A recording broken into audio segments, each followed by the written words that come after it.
Hi, Paul Slack. It's Good News Planet speaking to Sarah Nelson. Hi, Sarah. How are you today? I'm fine, thanks. She's the editorial director of Amazon.com, a distinguished career in the book world, Publishers Weekly, and O Magazine, and even you're an author yourself, right? I am. So many books, so little time. And we only have a little time to talk about Amazon.com has the top books of 2014. Tell us what's wonderful out there. We choose books that we love for the best books of the year, and then we also compile a list of the bestsellers. Sometimes there's overlap, sometimes there are some surprises. Our favorite book of the year, which is selling well, but it's not necessarily in the top of the sellers, is a novel called Everything I Never Told You, about a mixed-race family. It's a novel, debut novel by a woman named Celeste Ng. It's about a mixed-race family in the 70s in the Midwest, and it was a bit of a sleeper choice. It had been well reviewed. It's been out for about 6 months, but it was the one book that everybody on my team who read it just fell in love with, made us cry, and we loved it. So that was sort of our surprise pick of the year.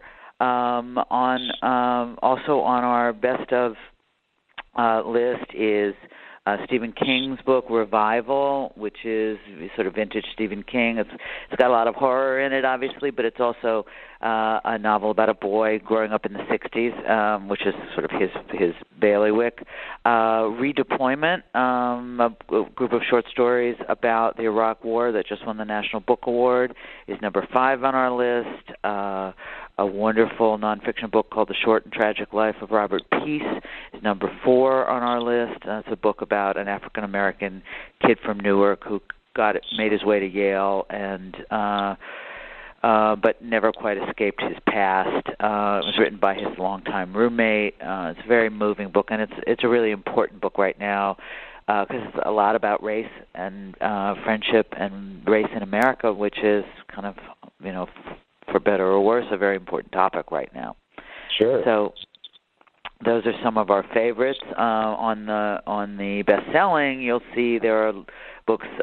One book that was also on our favorite list is Sue Monk Kidd's The Invention of Wings, which was chosen by Oprah for the book club this year also.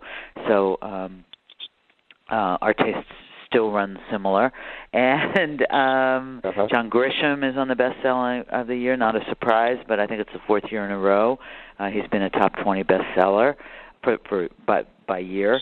Another Stephen King book is on the best-selling of the year. That's Mr. Mercedes, which was his book that came out last year. Revival is brand new, so it hasn't quite reached the level of sales yet. So there's overlap and sort of interesting things on each list. And you have a couple of celebrities selecting a few as well. Yes, we have celebrities that are choosing books. Martin Short chose a book called We Are Liars, which is one of our favorite young adult books. That's about a family vacationing in a place like Nantucket. Very, very popular book. It was our children's editor's very favorite books. Other celebrities picked books like Mark Bittman chose David Foster Wallace's The Pale King. Brooke Shields, who has a wonderful memoir out now too, chose a book called Cutting for Stone. So we sort of cover the waterfront here. We try to get as many people to comment on their books as possible, and we read a lot, and we complain a lot, and we scream at each other a lot, and we come up with a list. My mother is a librarian. I just finished a book. I'm very excited. Last question for you. What's good news for you? What's good news for me? Yes. What makes you happy? I'm sorry, say that again?